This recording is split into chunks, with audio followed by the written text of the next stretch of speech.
I'm Tom Geens, and I'm the writer-director of Couple in a Hole. I think it's a long time ago. I basically always carry these kind of notebooks around with me, like small notebooks, and I always write stuff in them that funny ideas that come to my head and I find interesting. I'll just put them in there. And this was just the image of a middle-class couple stuck in living in some kind of hole in the middle of a forest. So it was like really, I guess what interested me was a sort of a juxtaposition between order and total disorder, between nature and civilization and stuff. And so seeing just the contrast in a way, I found interesting, and that's why I put it down. And this was a long time ago. I think it was in 2006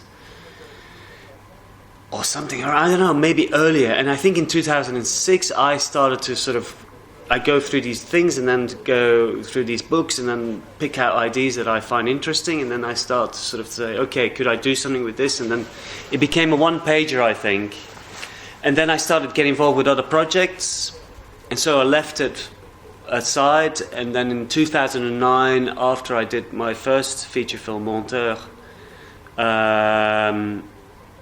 it sort of became the one that I wanted to do next, kind of thing, and then wrote it into a treatment, sort of a 10-page treatment. Every year we were going, now we're going to make it, now we're going to make it. And I'm actually really glad that each time the money didn't come, because, or wasn't there yet, because the script needed work. And it is a very difficult thing to write, because you basically have so few elements in it.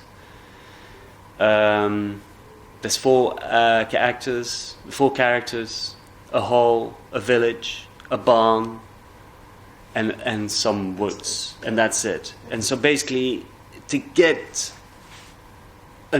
to create an engaging story with lots of layers that sustains you over an hour and 40 minutes, it is and to maintain a level of sophistication and interest and intrigue is very hard. So I think it needed a time because every time I was rewriting it, I was relieved it hadn't been made the year before, because it wouldn't have been as good.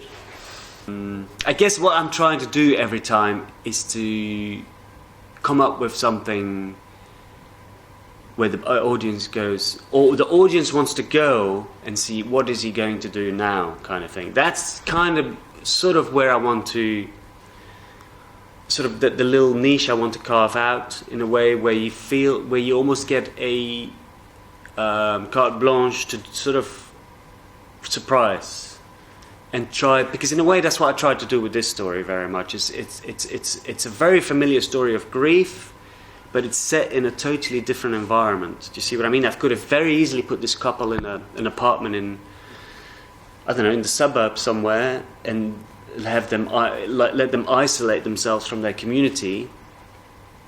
But I think by basically stripping all the civilization out and replacing it with nature, it sort of became magical in a way, and almost like a sort of Adam and Eve story. So it became a surprising take on something familiar, and that's kind of what I really want to do each time, that it becomes sort of like that already excites people to go, wow, I wonder what is going to come next. Do you see what I mean?